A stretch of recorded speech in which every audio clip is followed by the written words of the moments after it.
Hola a todos, ¿cómo están? Espero que bien, con las pilas algo más cargadas para el inicio de esta segunda mitad del semestre. ¿Se escucha bien, cierto? Sí, profe. Ya, bacán. Sí, Ya, bueno, entonces hoy día vamos a terminar la parte de bases de datos relacionales. Vimos ya la clase pasada, hace 2 semanas atrás, lo de construcción de base de datos, por llamarlo de alguna forma, y hoy día toca la parte de consultar, ya de extraer información, conocimiento a partir de estos datos que están guardados en bases de datos del tipo que vimos la clase pasada.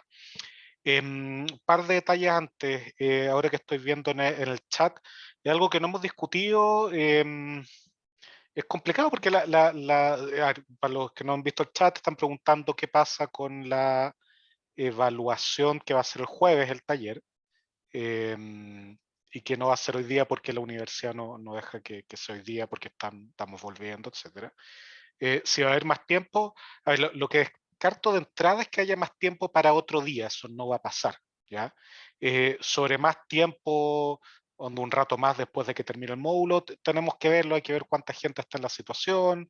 Acá de lo que veo hay cuatro personas o cinco, algo por el estilo, seguramente son más, será, no sé, un 10-15% del curso, quizá más. Em, pero vamos a verlo, o sea, el punto importante es que no, a ver, independiente de que justo calce con que horario de ayudantía y que por algún motivo la escuela permite que incluso horarios de ayudantía topen, etcétera, ok, es algo que no tiene mucho sentido discutir en este momento. Los talleres están pensados en ser resueltos en un módulo, ya están calculados para eso. Extenderlo de repente no tiene mucho sentido, si se extiende un poco, da un poco lo mismo. Sí, yo creo que la solución puede ir por ahí, o sea, la gente que tenga justo tope en ese rato, seguramente vamos a dar un rato más, no veo mayor problema, tenemos que decidirlo bien.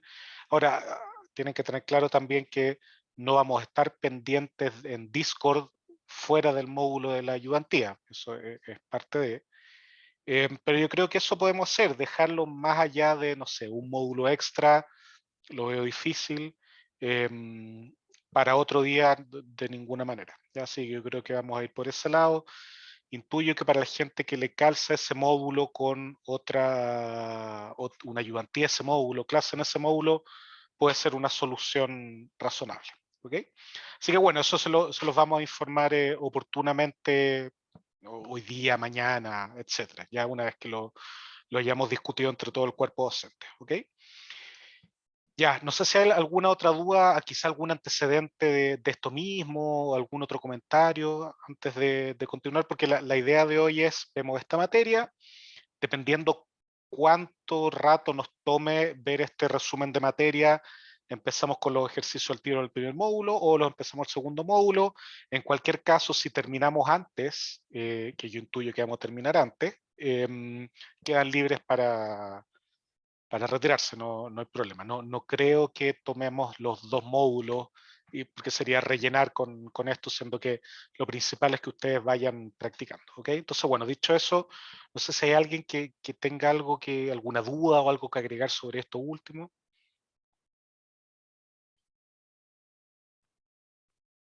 Nada, al parecer. Ya, bueno, si hay más antecedentes o cualquier cosa, me escriben a mi mail por interno, no, ni un problema por ese lado.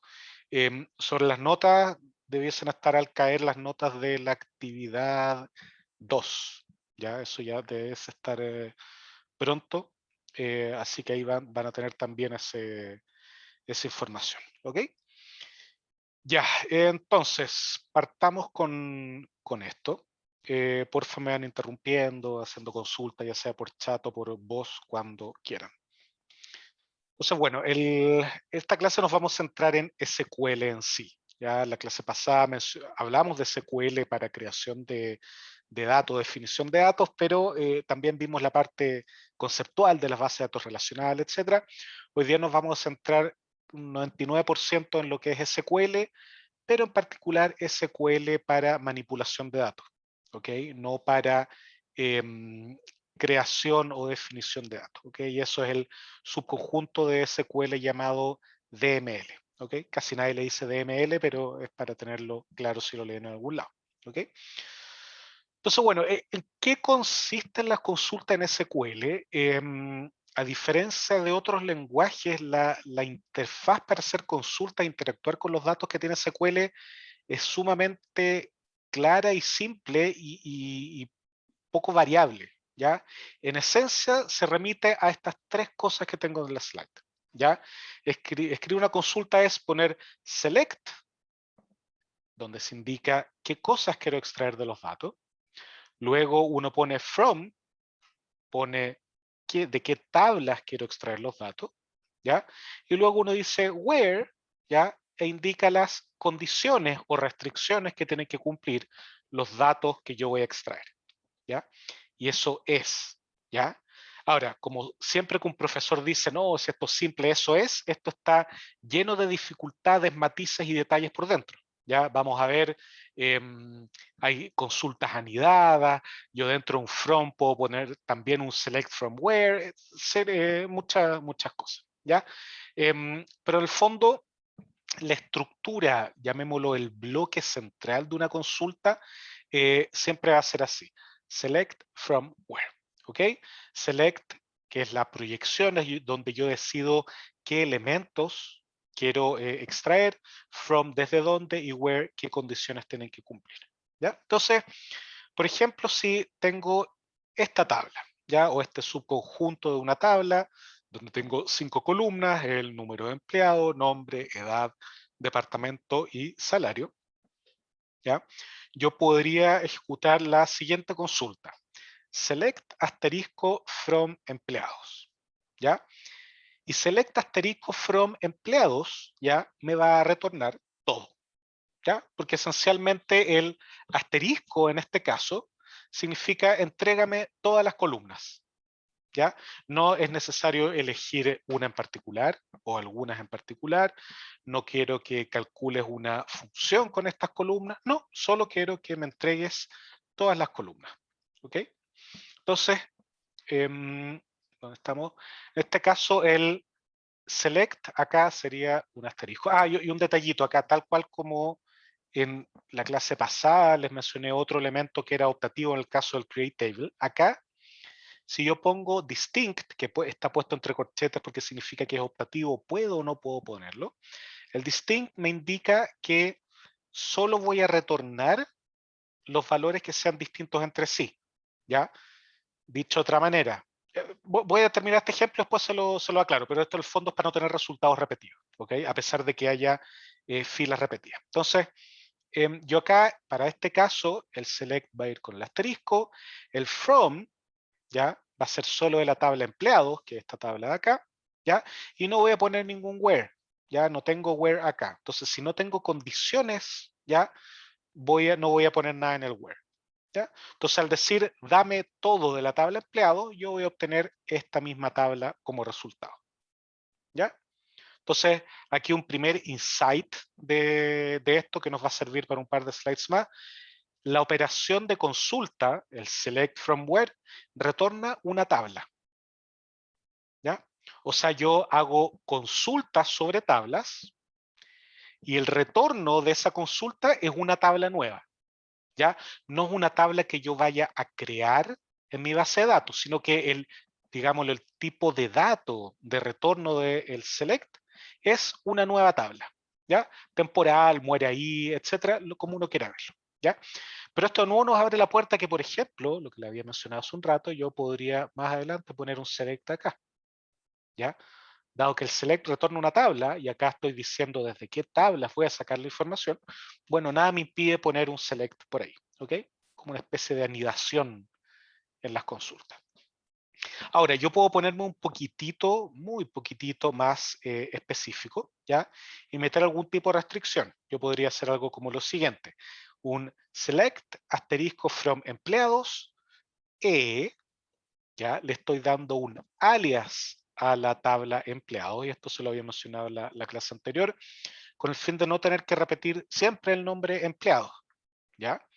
Y después yo digo, mira, where, meto la condición que la edad del empleado tenga que ser mayor a 30, ¿ya? O sea, dame todas las columnas de la tabla empleados, siempre y cuando esa columna tenga el campo age mayor a 30, ¿ya? Entonces, de esta tabla de acá, que era la tabla empleados completa, yo solo voy a retornar esas filas de ahí, ¿ya? Porque estas dos filas, esta de acá y esta fila de acá, ¿ya? Tienen edad menor a 26, ¿ya? Por lo tanto, no puedo retornarla.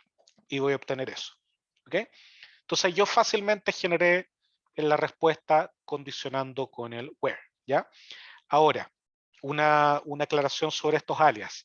En general, es una buena práctica ponerle a cada una de las tablas un alias pequeñito. Generalmente es la primera letra de la tabla, las primeras letras, o algún acrónimo, algo por el estilo, ¿ya? No es obligatorio, solo buena práctica. Pero, por ejemplo, en este caso, que solo estamos ocupando la tabla empleados, ¿ya? Yo podría haberme ahorrado esto de acá, y haber puesto age mayor que 30, ¿ya? Porque no hay ningún tipo de ambigüedad, no hay otro age. De hecho, si es que age es el único campo con ese nombre dentro de todas las tablas que yo pongo en el from, ¿ya? No es necesario que yo ponga el alias, basta que yo ponga el nombre de la columna. Ahora, dicho eso, es buena práctica ponerle siempre el alias, ayuda a ordenarse a uno mismo y a las personas que después están leyendo las consultas. Ismael pregunta en el chat, ¿cómo se puede hacer para crear una tabla en la base de datos a partir de la tabla temporal que retorna la consulta? Ya, hay un insert, una versión del insert en que me permite hacer eso. Ya no me lo sé de memoria, pero es un caso de uso típico y no hay ningún problema en hacerlo. De hecho, es un caso de uso bastante común, ¿ya? Cuando uno está, por ejemplo, migrando datos, limpiando datos, cosas por el estilo. Uno puede tener ciertas tablas creadas en algún lado que están en raw, en crudo, y luego uno quiere curarlas y pasarlo a algo más adecuado, más limpio, y ahí uno puede ocupar eso. ¿No? Como te decía Ismael, no me sé de memoria la sentencia, ya, pero un caso típico buscando por insert con new table based on table from older data, algo así, no deberías encontrarlo sin ningún problema. ¿Ok? Ya, súper. Más consultas, más dudas. Voy a ocupar dudas en esta clase en vez de consultas. ¿Más dudas? Yo, Mauro, cuéntame. en el select, Ujú, el asterisco es para elegir todas las columnas, exacto. ¿correcto? Sí. Ya, entonces, si yo quisiera elegir solo el nombre y la edad, tengo que Ujú. poner corchetes, name, age. No, debe ser por eso. Es súper buena la pregunta. Lo vamos a ver ¿cómo se llama esto? De hecho, en la siguiente mini consulta que viene a continuación. Pero lo aprovecho de declarar al tiro.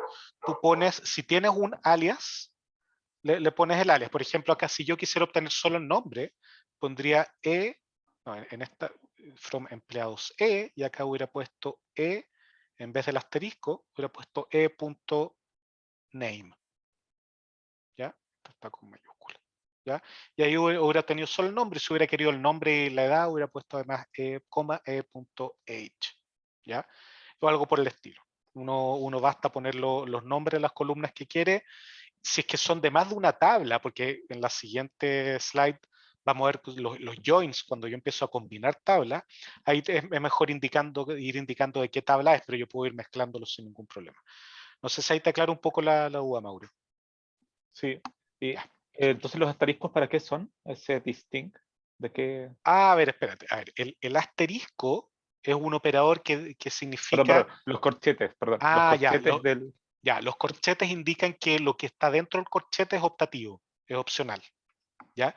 En este caso, tú puedes ponerle distinct o no. ¿Ya? En los ejemplos que vamos a ver más adelante va a estar, pero en este caso, y aquí voy a retroceder un poco, si yo hubiera tenido otra fila igual a esta, ¿ya? Pero acá, con los mismos valores, ¿ya? Y yo hubiera puesto select asterisco from empleados, hubiera obtenido repetido eso, ¿ya? Y no es algo que a mí me interese. Entonces, si yo le pongo el distinct, va a borrar del resultado las cosas que están duplicadas. ¿Ya? Entonces puede ser bastante útil y poderoso si yo tengo una base de datos donde hay clientes repetidos, cosas así. Yo solo quiero obtener el nombre del cliente una vez, no cada vez que es una compra. Yo le puedo poner un distinct para evitar ese problema. Ya, perfecto. Súper.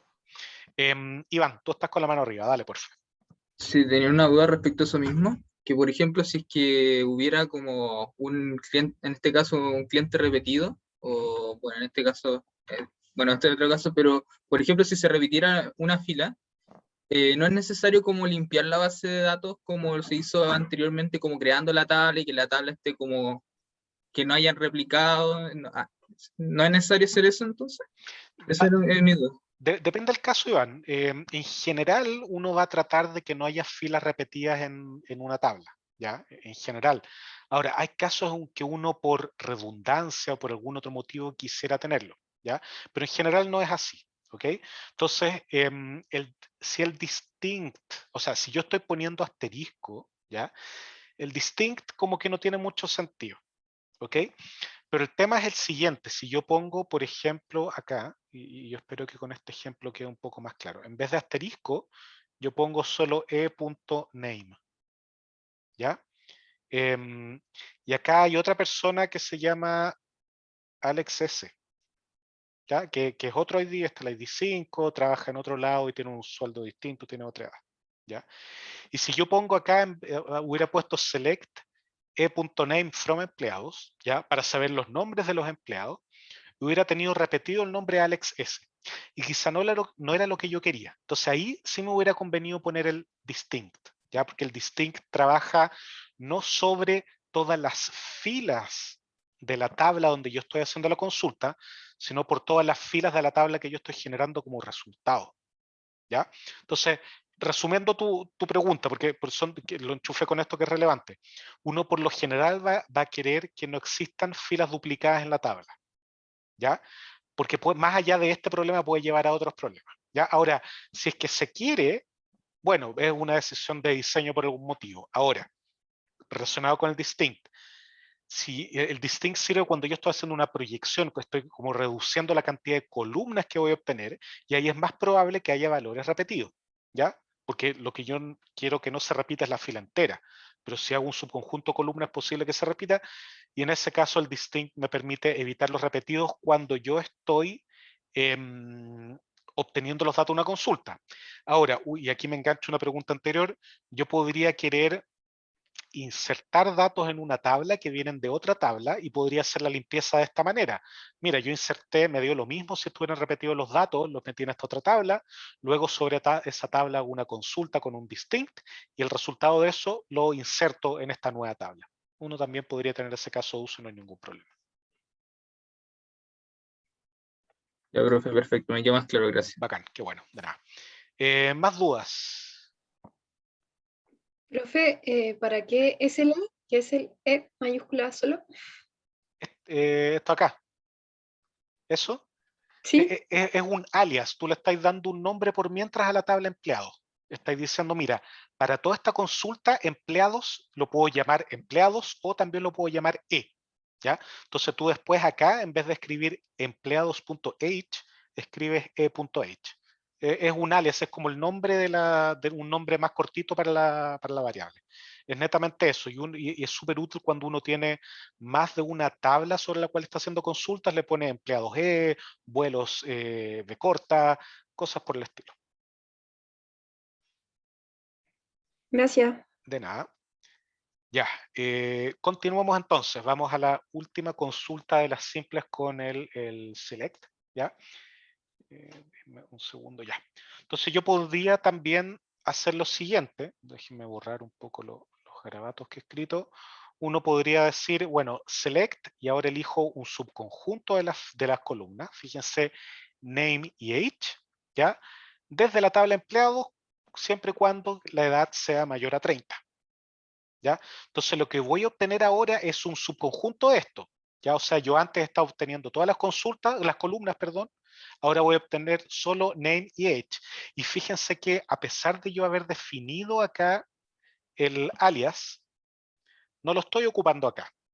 ¿ya? Y eso no es porque, es que el alias lo definiste después de poner el select, no, es porque yo quise nomás acá. Acá hubiera sido tan válido poner e.name como no haber puesto el el con e. ¿Ya? Ahora, ¿por qué de nuevo? ¿Por qué se recomienda poner el alias y siempre poner el nombre de la tabla antes o el alias? Porque puede haber nombres de columnas repetidos. ¿Ya? Entonces, en este caso, si yo ejecuto esta consulta, lo que voy a obtener es solo esas dos cosas. ¿Ya? ¿Por qué? Porque yo estoy restringiendo los que tienen edad mayor a 30 y solo quiero name y age. Por lo tanto, me quedo con esos dos. ¿Okay? Entonces, estos tres ejemplos que van desde menos restringidos hasta más restringidos son ejemplos directos, más o menos básicos de lo que uno puede hacer con select from where desde una tabla. ¿Ya? Pero lo hemos visto solo para una tabla. ¿Okay? Las cosas se ponen interesantes o realmente útiles cuando uno empieza a combinar tablas. ¿Ya? Y eso es lo que se conoce como un join. ¿Ya? Y los joins los vamos a ver también en la siguiente unidad, cuando veamos análisis de datos, etc. ¿Ya? Y los joins, como el nombre lo dice, me permiten combinar información de las tablas, me permite unirlas. ¿Ya? A través de una columna o algún dato que yo defina como pivote, ¿ya? En el cual voy a hacer el join, yo finalmente estoy transformando dos o más tablas en una sola tabla. ¿Ya? Donde yo concateno todas las filas, o sea, perdón, todas las columnas, ¿ya? ¿Cómo funciona eso? Bueno, tengo que encontrar este punto de unión, este pivote, ¿ok? Y eso es lo que uno especifica en general, hay varias formas de hacerlo, pero en general en la columna where, ¿ya? Y ahora, o sea, en la sección del where, ¿ya? Y ahora lo interesante, conectando con lo que vimos la clase pasada, en general uno va a tratar de hacer el pivote del join, ¿ya? En una llave foránea, ¿ya? Porque de esa forma yo me aseguro que en la otra tabla en la que estoy tratando de hacer el join, ¿ya? Esa va a ser la llave primaria, por lo tanto no va a tener datos repetidos, etcétera. ¿Ya? Me aseguro que esté más encima. Entonces, según las ventajas de haber definido correctamente llaves foráneas y llaves primarias al crear una tabla dentro de una base de datos. ¿Ok?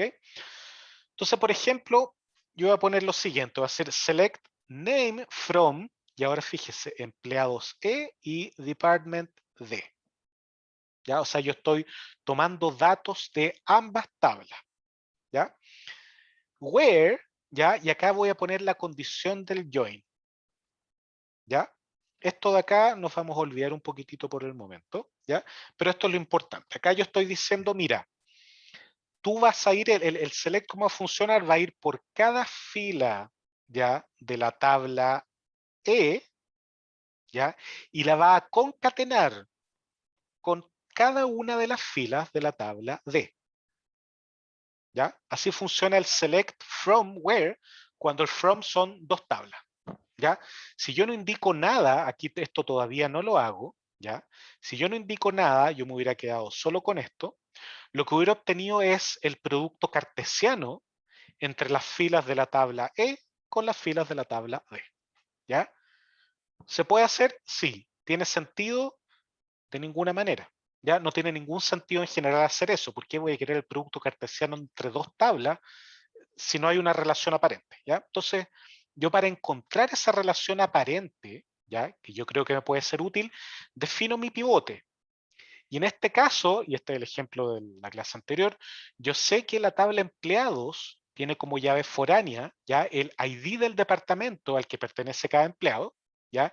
Y en esa otra tabla puedo hacer este match, ¿ya? Del join y obtener el nombre del departamento, ¿ya? Entonces yo podría llegar y decir, ok, voy a decir que el ID de departamento de la fila que yo estoy analizando, piensen que esto es como un for que va fila por fila. Y si tengo dos acá, es un for dentro de un for, ¿ya? Entonces, por cada fila, ¿ya? De la tabla E que esté el índice del for apuntando ahí, yo voy a concatenarla con la fila de la tabla D, ¿ya? De departamento, si y solo si el ID coincide en ambos casos, ¿ya? Entonces, por ejemplo, si yo hiciera acá un select asterisco, yo obtendría para este tipo lo concatenaría solo con esta fila de acá. ¿Ya? No con esta y no con esta, porque acá la condición está diciendo que solo hagas la concatenación cuando coincide el ID. ¿Ok? Vicente pregunta qué hubiera pasado si hubiera puesto primero departments y luego empleado. Da un poco lo mismo. ¿Ya? En una implementación descuidada de SQL, hubiera partido por los departamentos y por cada departamento hubiera revisado cada uno de los empleados. ¿Ya? El resultado no hubiera cambiado. ¿Ok? Ahora, cualquier implementación que se precie SQL hace optimización de las consultas y reordena las cosas de tal manera que sea eficiente. ¿Ya? Pero en este caso no hubiera cambiado nada. ¿Ya? Y Vicente dice de nuevo, no importa que departments no tenga la variable name, no, porque name, ¿ya? Aquí es lo que mencioné hace un rato. El nombre que yo pongo acá tiene que ser único, ¿ya? Porque si no es único, SQL va a decir, no tengo idea de dónde sacarlo, ¿ya? Y en este caso, como solo hay un name, ya él sabe, ya, mira, es este name de acá, ¿ya? Este orden de primero E y después D no tiene nada que ver con el orden que yo pongo las cosas acá, ¿ya? Pensémoslo como que estoy especificando cosas en 3 módulos distintos, el módulo select, el módulo from y el módulo where, ¿ya? Entonces no hay ningún problema con eso. Ya, entonces, si nos remitimos a esta consulta en particular que estamos viendo, ¿ya? Entonces, quiero solo el nombre, ¿ya? Combinando la tabla empleados y departamentos, siempre y cuando, al tiro voy a contestar la pregunta de Ivo, siempre y cuando el ID de departamento que indique el empleado es igual al ID de departamento de la tabla de departamento y, acá estoy agregando otra condición, el departamento tiene que ser store. Con esa consulta, ¿cuál sería el resultado, creen ustedes? Solo estoy buscando el nombre de aquel empleado, ya que su departamento es store. Alex S. Alex S, exactamente, solo Alex S. Entonces esa sería la respuesta, ¿ya? No respondería ninguno de los otros porque ellos no tienen, o sea, el ID de su departamento no coincide con el ID del departamento que lleva por nombre store. ¿Ok?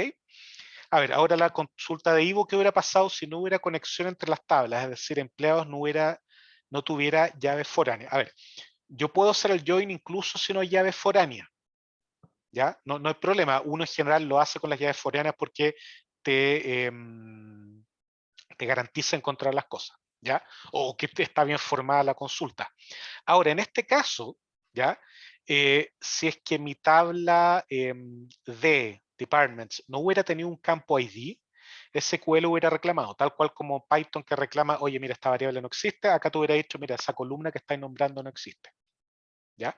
Ahora, si hubiera existido, pero no tiene ID que coincida con esto, ese ID significa cualquier cosa, lo que te va a retornar SQL es una tabla vacía. ¿Ya? O sea, no hay problema por ese lado. Dicho de otra manera, resumiendo, no es necesario tener una llave foránea para poder hacer un join. Es deseable, pero no es necesario. ¿Ya?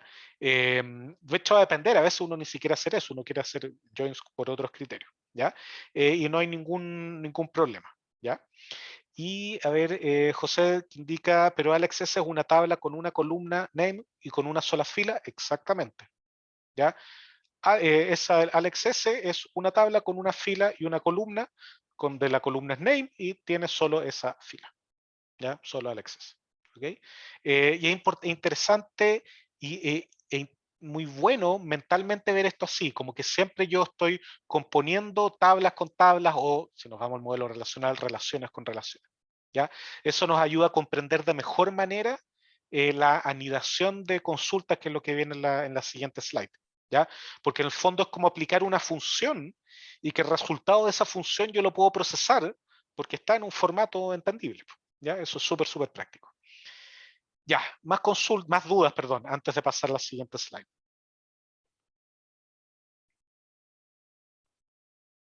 Nada al parecer. Ya. Vamos entonces. Anidación. La Perdón, Camilo indica, ¿se puede almacenar en variable los resultados? Es una súper buena pregunta, ¿ya? Es muy, muy buena porque se va a relacionar mucho con los ejemplos que vamos a ver hoy día, con lo que ustedes van a tener que hacer el jueves en el taller, en el sentido de que nosotros les vamos a pedir consultas que sean únicas, ¿ya? No que agarren el resultado de una consulta, lo guarden en una variable y después hagan con ese resultado otra cosa, ¿ya? Entonces, respondiendo directamente a tu consulta, Camilo, no, uno no tiene variables en SQL, ¿ya? Lo que hace el espacio como de variables, ¿ya? Es la anidación, porque tú obtienes el resultado de algo y ese resultado lo aplicas para otra cosa, ¿ya? Es algo un poquito parecido a lo que se conoce como programación funcional, ¿ya? En que tú vas aplicando funciones y vas ocupando los resultados de las funciones para otra cosa. José pregunta, ¿se puede iterar sobre las filas de una tabla? No. No, acá no existe la iteración ni nada de eso, es un lenguaje distinto, el lenguaje de consulta, ¿ya? Entonces, la manera que yo tengo de partida, el único motivo por el que uno querría iterar, ¿ya?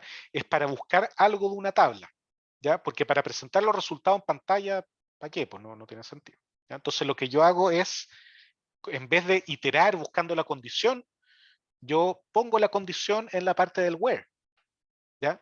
Entonces no es necesario iterar para encontrar algo, ¿ya? Voy a obtener eso a partir del where. Ahora, que aquí me adelanto seguramente más alguna duda. Si yo quiero extraer esto de SQL y después traspasarlo a Python, porque en Python lo quiero mandar por mail para otro lado, ponerlo en una página web, etcétera, lógicamente con esos resultados yo puedo iterar, ningún problema. Pero eso es cuando ya nos pasamos de SQL a Python, ¿ya? En SQL no existe iteración, ¿ya? Es todo mediante estas composiciones o anidaciones de select from y where, ¿ok? Y en pregunta me surgió la duda sobre la necesidad de asignar un ID a departments, ¿ya? ¿Por qué no simplemente ocupar store, etcétera? Es una súper buena pregunta, ¿ya? Y eso es algo que quizá en este caso no es evidente porque es un ejemplo pequeño, pero si las bases de datos empiezan a crecer, se hace más claro. Imagínate acá, yo en vez de tener el department ID hubiera puesto el nombre, hubiera puesto acá store, ya, acá hubiera puesto marketing, bla, bla, bla, aquí también marketing, ya, bla, bla, bla, y acá security, ya. Si yo veo, digo, ya, no hay ningún problema. El tema es si esto empieza a crecer y llego a la fila 1 por 10 elevado a 6, ya, si tengo 1 millón de filas o más de 1 millón, ya, que es lo típico, voy a tener muchas veces repetido store, ¿ya? Y desde el punto de vista de uso de espacio en disco, eso es súper malo porque store son son 5 caracteres, ¿ya? En cambio acá yo solo estoy ocupando un número, ¿ya? Entonces yo puedo ahorrarme mucho espacio si es que en vez de guardar el string de eso, que puede ser grande, ¿ya? Yo guardo un número que me apunta a la única instancia donde dice store en otro lado, ¿ya? Entonces, en general, uno trata de hacer eso, ¿ya? De lo que se conoce como normalizar las tablas de manera de no tener información redundante, ¿ya? Lado bueno, ahorro espacio. Lado malo, me obliga a hacer joins, ¿ya? Entonces ahí uno tiene que hacer el trade-off entre cuando me conviene, eso es parte de la modelación. Generalmente uno parte de una manera y después a medida que van cambiando los requerimientos o va aumentando la cantidad de clientes, etcétera, yo tengo que ir cambiando mi modelo. Los modelos acá nunca son estáticos, siempre van evolucionando. ¿Okay? No sé, Ian, si con eso... ya, sí, ahí parece que te contesté. Súper. Ya, había más consultas. José Ignacio dice, ¿por qué en la base se puede escribir store de distintas formas? Ya, súper buena pregunta, porque no es case sensitive SQL. Tú puedes escribir las cosas con mayúscula, con minúscula, como quieras. No hay ningún problema. Yo en general, y esto es recomendación, yo trato de mantener los nombres de los comandos con mayúscula.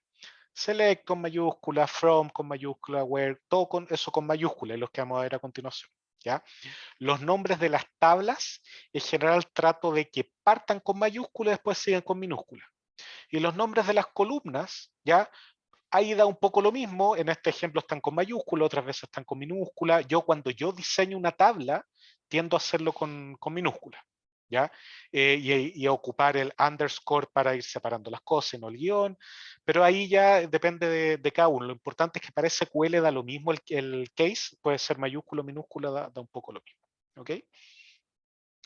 Iván pregunta, en el caso que no se pueden guardar consultas en variables, ¿no hay alguna manera de poder reutilizar esas consultas? Sí, hay varias maneras. ¿Ya? Hay, por ejemplo, hay dos que se me ocurren directamente, es materia que no vemos, ya excede un poco el contenido del curso, pero fácilmente aprendible. Una es lo que se conoce como vistas, en que en realidad yo creo una consulta, la defino como vista, ¿ya? Y eso me genera una tabla, ¿ya? Pero esa tabla es dinámica en el sentido de que, como está basada en una consulta, cada vez que yo le digo a esa vista, muéstrame lo que tienes, ¿ya? Se va a actualizar el contenido porque va a ejecutar esa consulta. Es como guardar una función y cada vez que yo llamo a la función me entrega el resultado. Acá es lo mismo, ¿ya? No es guardar el resultado de una consulta, sino guardar una consulta en sí que se puede volver a ejecutar, ¿ya? Dado que SQL es un lenguaje para hacer consultas y eso es algo, entre comillas, instantáneo, no tiene mucho sentido guardar los resultados de una consulta solo por guardarlo. Si yo los voy a ocupar, entonces ahí lo que ocupo es anidación, ¿ya? Cuesta hacerse, eso es la idea en la cabeza, ¿ya? Y bueno, la otra manera que uno tiene de guardar datos es ocupando los lenguajes para procedimientos almacenados que tienen los motores de base de datos. Eso es algo que de ninguna manera vemos acá, ¿ya? Y es que dentro de las bases de datos relacionales, ¿ya? Hay, aparte del SQL, hay otro tipo de lenguaje, que es un lenguaje más parecido a Python, por decirlo de alguna manera, en que me permite hacer cosas más parecidas a lo que yo hago con Python. Y ahí puedo iterar sobre las filas y todo. Generalmente son muy lentos, no se recomienda, etcétera. Lo que uno generalmente hace es utilizar SQL, ¿ya? Pero hay veces que se requiere, ¿ok? Entonces, mi recomendación es más que, yo entiendo las dudas, y está bien, pero una vez que empiecen a practicar esto, ¿ya? No tratar de forzar el tener variables de alguna forma, sino que abrazar el hecho de que no hay variables y yo tengo que empezar a pensar en anidar consultas, cosas por el estilo. Creo que termina saliendo más conveniente, ¿ya? Camilo pregunta, ¿sería más eficiente hacer dos consultas en este caso? Primero obtener la ID del department store y después buscar ya. Y para así ahorrarnos el join, es una buena pregunta. Va a depender mucho del caso. Podría ser que las tablas sean pequeñas, etcétera. Pero mi recomendación es siempre, pero siempre de los siempre, confiar en la optimización que hace SQL por detrás o el motor de SQL por detrás, ¿ya? La mayoría de las veces va a ser infinitamente mejor que lo que uno como humano pueda pensar, ¿ya? Entonces, si las tablas están razonablemente bien hechas, dale con un join. En general no hay problema, ¿ya? Y va a ser mucho más eficiente que si tú haces primero una consulta, porque eso significa recorrer toda la tabla, ¿ya?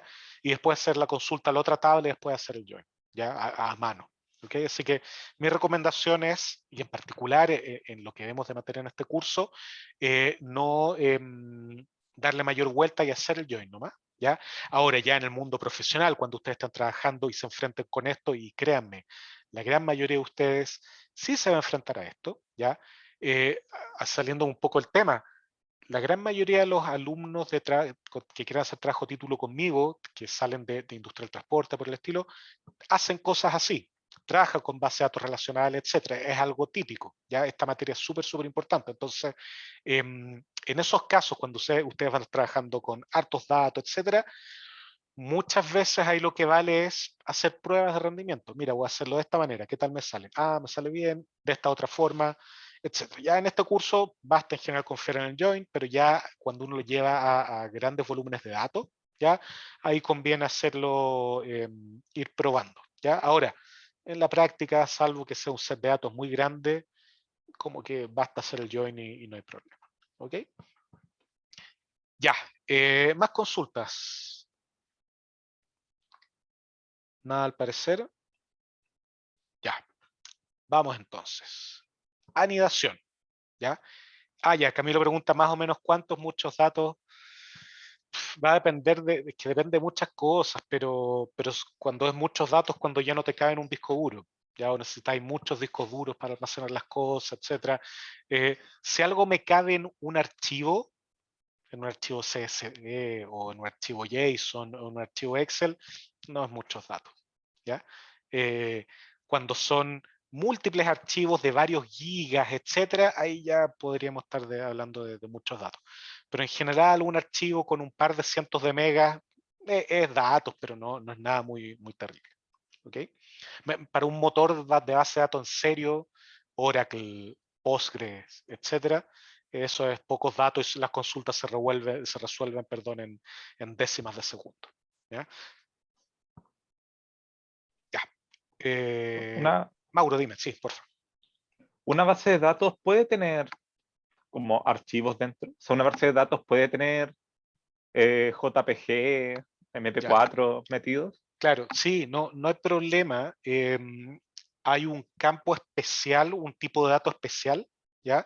Que es el blob, por ejemplo, en que uno mete un archivo completo ahí, mete la descripción binaria del archivo, ¿ya? Entonces, generalmente cuando uno se mete a un sitio web y en la foto aparece la foto de los productos, eso también está guardado en la base de datos, pero está guardado como un blob binario que después, las bases de datos, estoy hablando de cuando yo hice el curso de base de datos, ¿ya?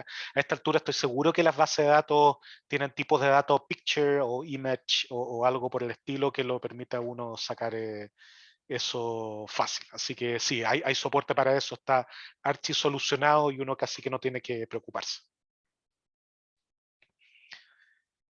Ya, pasemos entonces a la parte compleja, ya la anidación, ¿ok?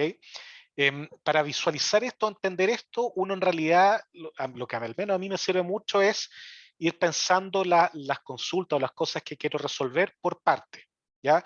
Mira, primero quiero esto, luego quiero esto, y que cada una de de esas partes, sean como una consulta anidada dentro de otra, ¿ya? Mira, necesito primero obtener los empleados que hacen esto, y luego dentro de eso obtener, bueno, el primer conjunto lo represento con una consulta, ¿ya? Y luego esa consulta va a alimentar a otra consulta y ahí va a ser de manera anidada, ¿ok? Entonces, basándome solo en esta tabla, y esto es un ejemplo de juguete, podríamos llamarlo casi inútil, ¿ya? Pero los que vamos a ver más adelante no son tan inútiles. Yo podría hacer lo siguiente, un select name from, y dentro de ese from pongo otra consulta, ¿ya? Lo que yo voy a estar intentando solucionar es el nombre de los empleados que tienen sueldo mayor a 5.100 y edad menor a 30, ¿ya?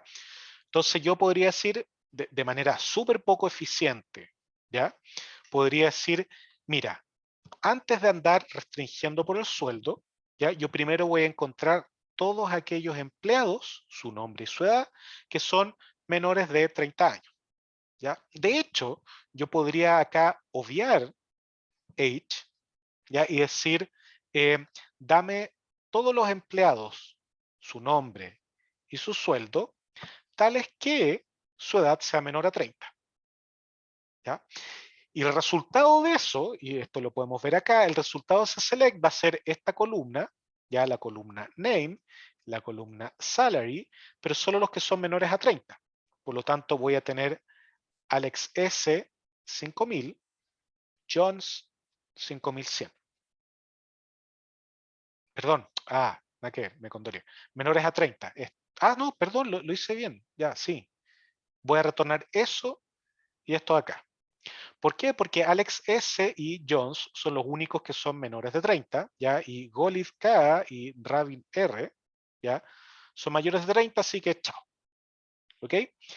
Y luego, teniendo esa tabla que tiene 2 filas y 2 columnas, ¿ya? Yo solo voy a extraer name de aquellos cuyo sueldo es mayor que 5.100. Por lo tanto, solo el resultado final de esto, ¿ya? Va a ser Jones. Nada más. ¿Ok?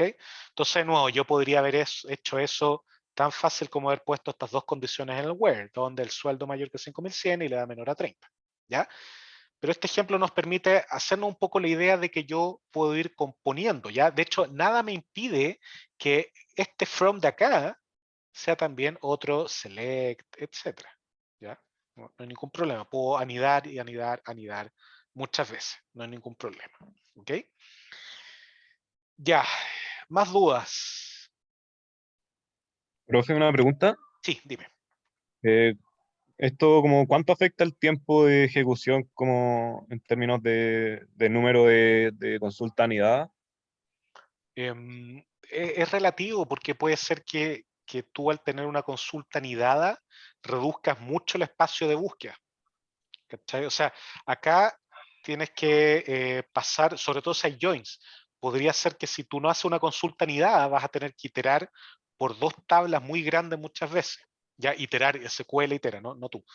Pero si uno hace una consulta anidada que primero restringe eso, las consultas que vienen después pueden ser más rápidas. ¿Ya? Entonces va a depender mucho de la consulta. No por tener más anidación, esto va a ser más lento. Es un poquitito contraintuitivo para lo que uno viene de tener force anidado. ¿Ya?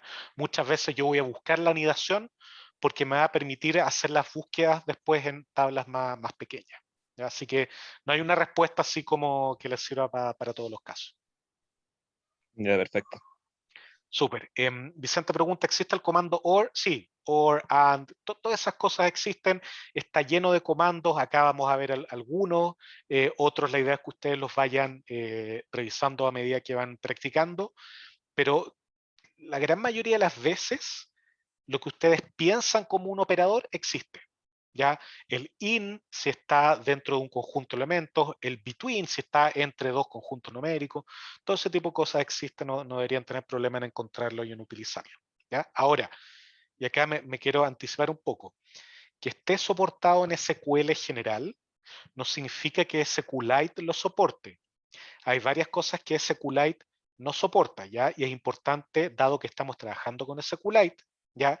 Que ustedes intenten, o sea, que cuando crean haber dado con la solución o algo de lo que les preguntamos, vaya de la mano con SQLite, ¿ya? La mayoría de las cosas están soportadas, pero hay algunas que no, y es importante que tengan cuidado con eso, ¿ok? Eso se soluciona con la práctica y viendo cuándo está fallando, si algo está soportado o no, etcétera, ¿ok? Ya, más consultas. Nada más al parecer. Ya, ahora, hay otras funciones importantes que no las voy a ver en este segundo, sí las voy a ver en los ejemplos que voy a ver más tarde, ¿ya? Que son sumamente relevantes. Por ejemplo, el order by me permite ordenar la salida, ya que la tabla que yo estoy generando como salida esté ordenada de acuerdo a algún criterio. Por ejemplo, alguna columna en particular en orden ascendente o descendente. ¿Ya? Uno pone order by, el nombre de la columna y después si sube o baja el orden. Ya puede ser números, puede ser string, lo que yo quiera. ¿Ya?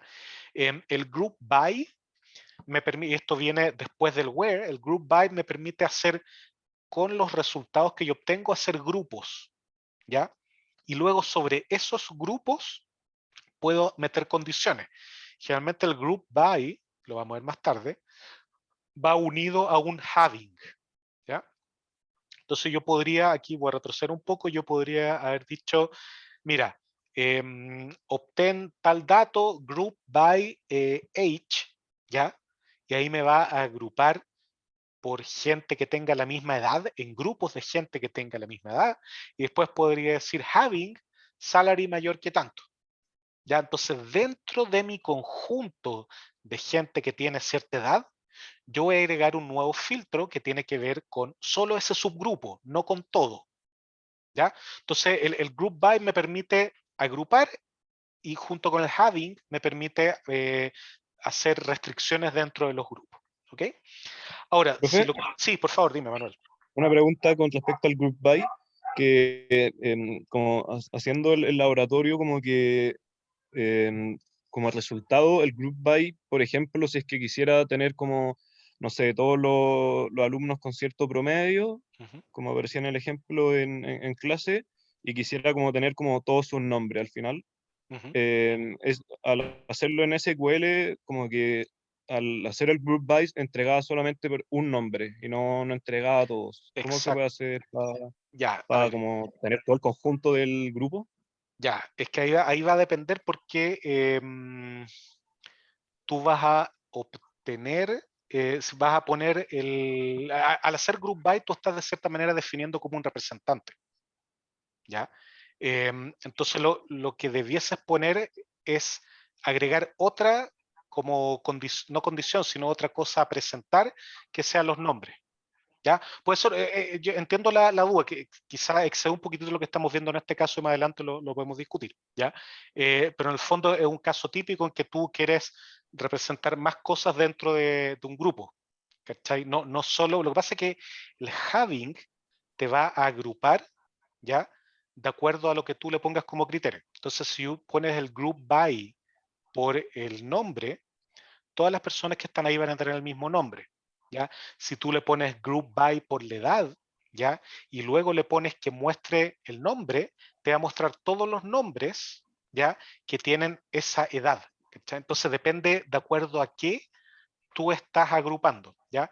El grupo define un único representante, pero dentro de ese grupo tú puedes mostrar una cantidad arbitraria de cosas, ¿ok? Y también puedes comprimirlo, eso es lo que vamos a ver un poquitito más adelante. Ya. Yes. De nada. Ya, entonces, por ejemplo, yo quisiera, por ejemplo, contar la cantidad de alumnos que tienen promedio algo, ¿ya? O sumar ciertos números, calcular el promedio máximo, mínimo, yo puedo agregar todo eso, ¿ya? A lo que yo indico en el select, ¿ya? O en el where incluso, ¿ya? Entonces, si yo quisiera obtener el promedio de notas de los alumnos de tal curso, ¿ya? Selecciono las filas donde son alumnos de tal curso y voy a obtener qué es lo que voy a imprimir en pantalla o lo que voy a obtener con el select, el average de promedio. ¿Ya? Entonces yo pongo average, así tal cual. Average de, pongamos a.prom, que era el de la tabla alumnos, el promedio. ¿Ya? Entonces eso lo puedo poner así directo. Vamos a ver ejemplo de todo esto unos minutos más, ¿ya? Así que no se complique. Seguramente a la vuelta del break vamos a ver ejemplos prácticos, yo voy a ejecutar el código, etc. ¿Ok? Ahora, también hay bastante eso en el material del curso. Ahora, si esto lo aterrizamos ya a Python, porque todo lo que hemos visto hasta ahora ha sido solo SQL, ¿ya? Volvemos a esta dinámica que habíamos visto en la clase pasada. Primero tengo que crear una conexión, ¿ya? ¿Con qué? Con un archivo, ya sea donde hay una base de datos, ¿ok? O donde yo quiero crear la base de datos. Entonces, si ejemplo.db no existía, yo al hacer este llamado lo voy a crear. Y en ese momento creo la conexión con esa base de datos. Y luego creo un cursor para esa conexión. ¿Ya? Eso va a seguir siendo tal cual. ¿Ya? Entonces yo voy a definir mi consulta en SQL, es un string común y corriente, select asterisco from empleados, le digo al cursor el execute, le puedo decir, mira, cursor, dame solo una fila, fetch one, o le puedo decir, dame todas las filas con el fetch all y después cierro. ¿Ya? Vamos a mantenernos con esta misma idea. Defino una consulta, en este caso consulta son los datos, no de inserción ni nada por el estilo, con un string y después la voy a ejecutar. ¿Ok? Fernando, tú estás con la mano arriba. Sí, quería consultar, cuando uno hace el execute, al final conviene hacer como una variable, como aquí en este caso, o escribir el comando select con... o sea, depende, pero que... Ok, ya, entiendo. O sea, en el fondo tú estás diciendo si es que te conviene crear el SQL statement antes o ponerlo ahí directamente como string, ¿cierto? No sé si Sí, entiendo bien. sí, Va, eso. va a depender. Es lo mismo que la misma decisión que uno tiene que tomar si es que crea una variable o la pone directamente el valor en la función. Va a depender si tú ¿cómo se llama esto?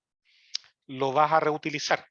¿Ya? Y en base a eso, la siguiente slide lo aclara, pero si es una consulta que está parametrizada, ¿ya?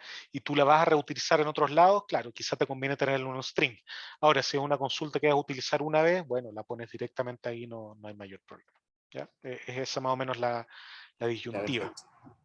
perfecto. Súper. José pregunta, ¿qué era el punto de B? Es la base de datos. ¿Ya? yo estoy diciendo que mi base de datos va a estar la de SQLite 3, ya no de otras cosas, va a estar guardada en el archivo ejemplo.db. Si es que existe, la lee, y si es que no, la crea con eso. ¿Ya? Esa es la base de datos en realidad. Entonces, vamos a seguir con esta misma dinámica. Ya creamos la conexión con la base de datos, creamos un cursor, ejecutamos las consultas sobre el cursor y obtenemos los resultados. ¿Ok? Entonces, para parametrizar, esto les va a servir bastante para ahorrarse pega y se relaciona directamente con lo que había preguntado Fernando. ¿Ya? Acá, esto es un puro ejemplo, yo defino una función que se llama mayores que, ¿ya? Tiene como parámetro la edad y lo que yo quiero que haga esa función es meterse a una base de datos que está en el archivo ejemplo.db y me entregue todos aquellos empleados, ya todos sus datos de los empleados que sean mayores a la edad que yo estoy indicando. ¿Ya? Entonces, dentro de la función voy a seguir la dinámica de, ok, creo la conexión, ya, creo el cursor y acá voy a crear el statement, ya voy a crear la consulta. Y una primera manera de muchas que hay para parametrizar esto es decir, mira, yo voy a poner dentro de un string select asterisco from empleados where age mayor que, ¿ya?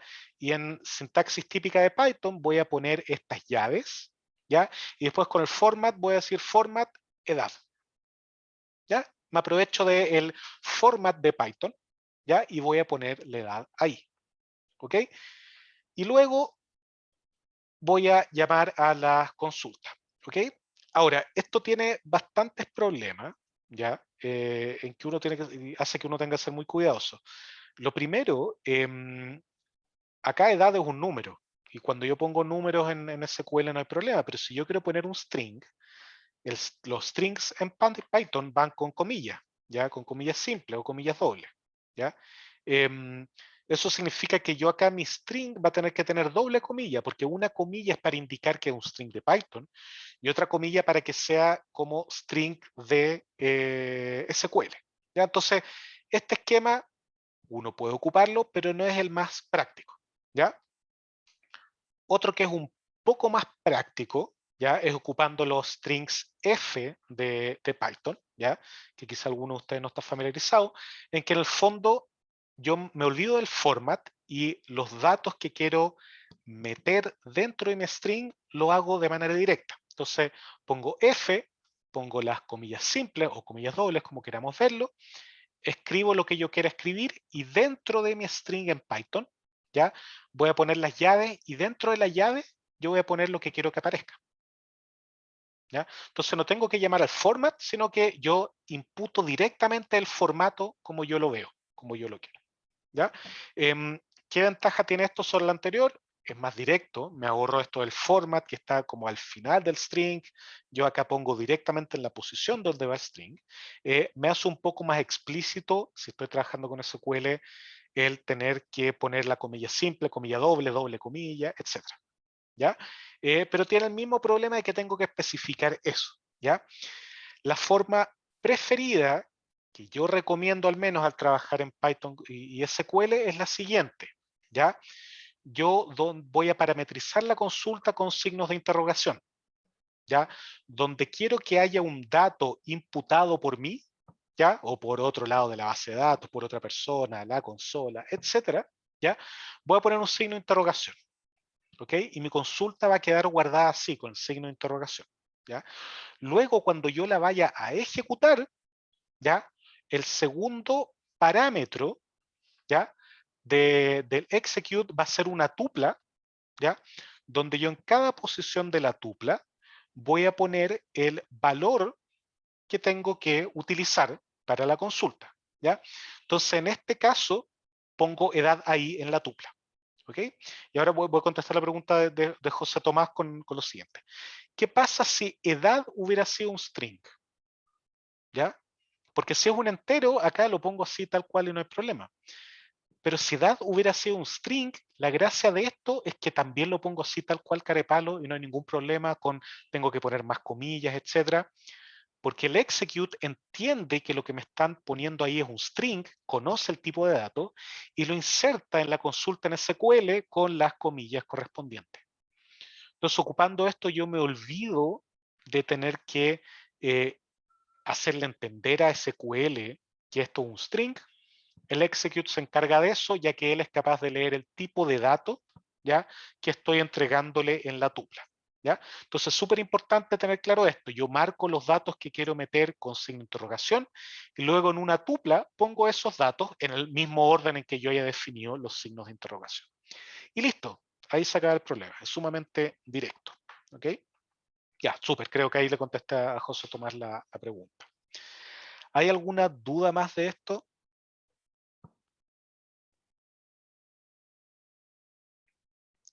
Nada más al parecer. Ya, entonces continuemos, ya queda una slide nomás, que es algo que... Sí, Una duda. Mauro, dime por favor. Por ejemplo, si yo tengo signos de interrogación, qué En sé tu yo, en alguna string, parte entre select y from, o from y where, igual ¿ya? se puede... Tú estás pensando que eh, son como parte de tu string, ¿tienes signos de interrogación adentro? ¿Eso es lo no, que estás quiero diciendo? ingresar datos con signos de Ah, interrogación. ya, puede ser en cualquier Y lado. En cualquier puede lado, ser en ¿no? cualquier lado. Y En ahí cualquier siempre va a lado. funcionar el tema de poner la tupla Sí, al final. exactamente. Sí, no hay ningún problema. Sí, tú puedes hacerlo como sea. No es necesario que sea solo en el where, no, puede ser en cualquier lado. No hay ningún problema. Y ahí si fuera como usted decía, que Ahí, lo ahí se que... pone, ahí se pone más complicado, ¿ya? O sea, a ver, SQL no te permite, hasta donde yo sé, que tu nombre de tabla tenga un signo de interrogación o tu nombre de columna tenga un signo de interrogación. Entonces ahí te estás defendiendo un poco. Ahora, si dentro del string que tú vas a imputar hay un signo de interrogación, tengo entendido que te lo maneja bien sin ningún problema esto. ¿Ya? Yo no lo he hecho porque claramente es un caso complicado, ¿ya? Pero esto debiese manejarlo bien. Este esquema, no sé si, o sea, espero que hayan revisado la materia, ¿ya? Y en la materia se indica este caso del SQL injection, ¿ya? En que justamente yo me aprovecho de cosas por el estilo. Entonces, este formato de ejecución la idea es que sea robusto a SQL injection, por lo tanto yo el meter estos caracteres que son problemáticos no debiese generar un problema. ¿Okay? Javier pregunta por qué se pondría una coma en la tupla para indicar que es una tuple que tiene un solo elemento. Por la manera típica que uno lo hace. Tú podrías haber puesto edad nomás en la tupla y no hubiera habido ningún problema. Pero en general uno lo hace así porque siempre lo hacen este tipo de cosas para marcar que es una tupla de un elemento, etc. Ya no hay mayor problema. ¿Ok? Más consultas.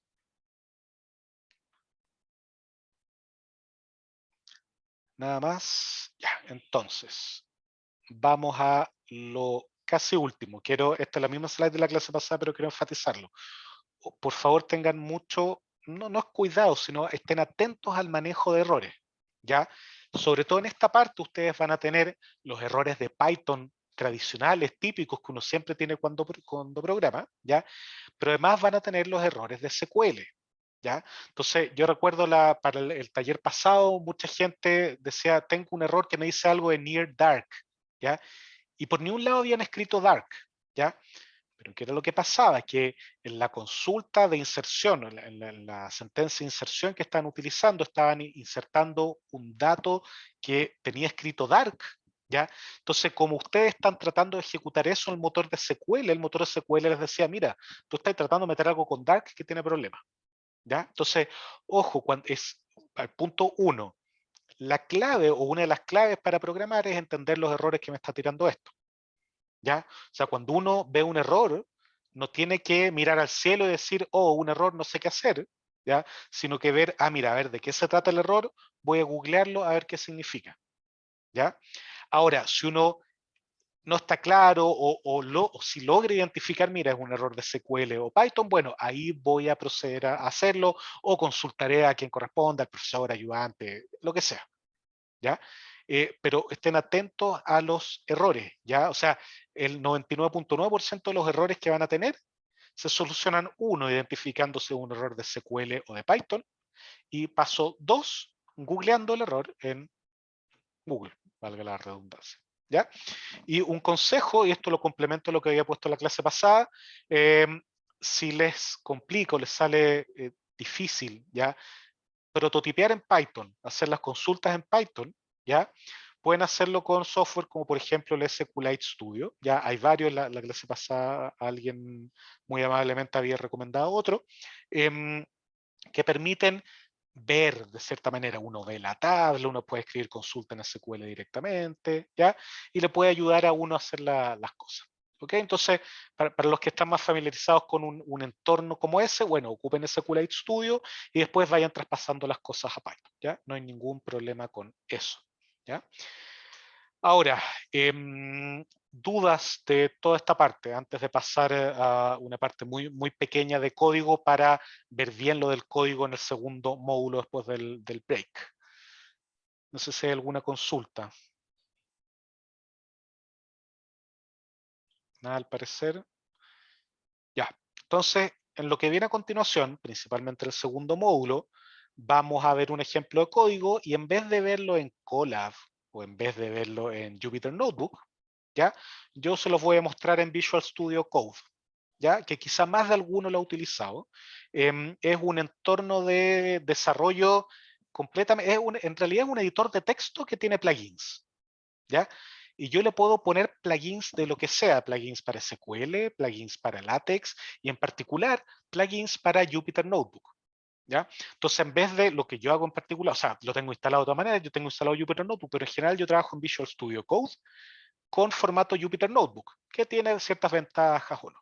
¿Okay? Entonces, para lo que vamos a ver en el segundo módulo, yo lo voy a ver con Visual Studio Code, ¿ya? Quizá más de alguno va a decir, oye, yo quiero programar ahí, fantástico, quizá a algunos les va a parecer más incómodo, muy bien también, porque así se van familiarizando con uno o con otro, pero prefiero hacerlo de esa manera para mostrarles otra, ya que curso herramienta como programación como herramienta de la ingeniería, otra herramienta más que les puede servir para desarrollar de manera más práctica. ¿Ok? José Tomás dice, yo lo uso, podría mostrar qué plugin se usa para esa parte. Sí, de todas maneras.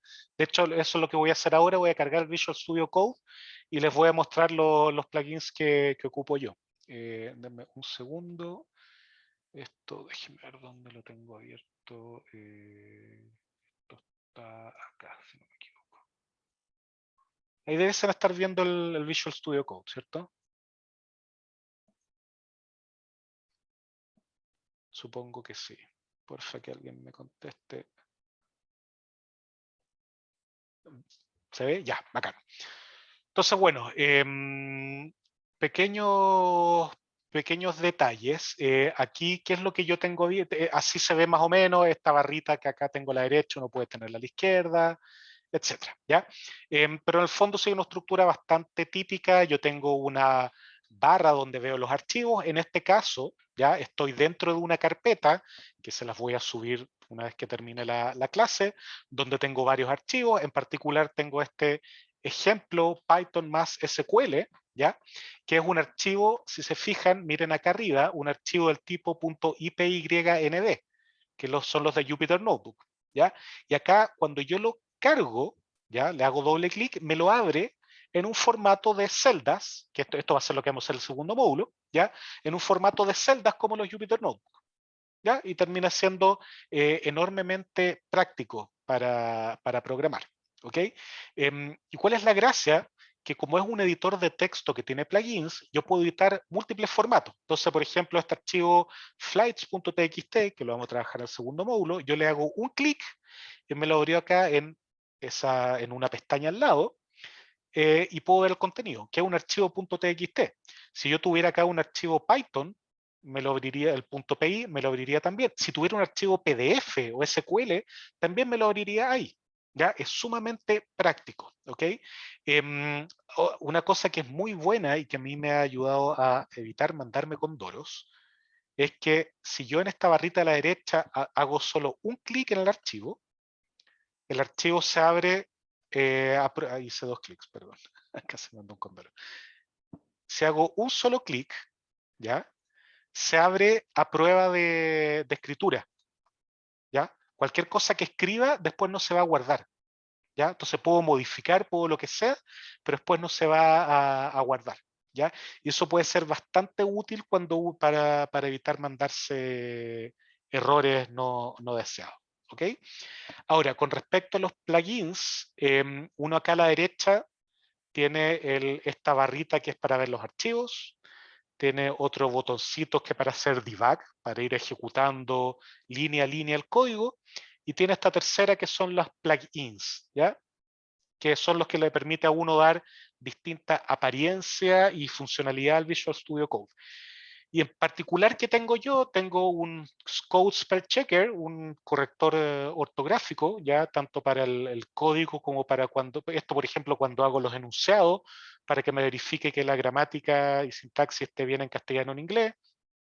Tengo un plugin para ver archivos Excel, uno para JSON, el plugin que estoy ocupando ahora para Jupyter Notebook, ya uno para escribir documentos en LaTeX, otro para adornar y tunear Python, este Solarize Dark Theme, que es para ver en este tema oscuro que me gusta a mí, otro Spell Checker en castellano, otro súper chiquitito que me permite convertir tabulaciones a espacios, cambiar la cantidad de tabulaciones, etcétera, y sí, muchos más. A mí por algún motivo me recomienda este de Docker abajo, yo no lo ocupo, pero la gracia es que uno puede buscar, porque uno puede, por ejemplo, acabo de buscar PDF, ¿ya? Y tiene un syntax highlighter, uno para convertir de Markdown a PDF. Markdown es lo que uno ocupa en el Jupyter Notebook para el texto, ¿ya?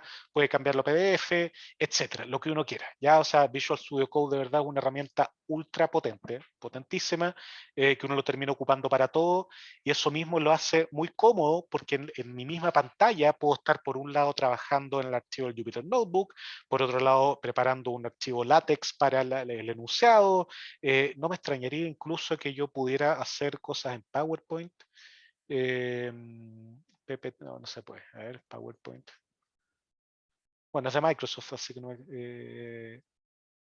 ya parece que no, hay un tema visual nomás, pero eventualmente uno va a poder terminar haciendo las diapositivas acá, etcétera. Entonces, de verdad se pueden hacer muchas cosas, puede ser súper práctico. Yo lo voy a ocupar en el siguiente módulo para hacer los ejemplos. A los que les guste, bienvenido en que lo ocupen, porque uno acá tiene un botoncito también de, se guardan los archivos en IPYNB, y uno tiene un botón de Export As y lo puede exportar a Python, HTML, PDF. Esencialmente uno puede hacer lo mismo que hace con los Jupyter Notebook en Jupyter Notebook, ¿ya? Pero más cosas y con una interfaz que al menos a mí me gusta más, pero eso está abierto a cualquiera, ¿ya?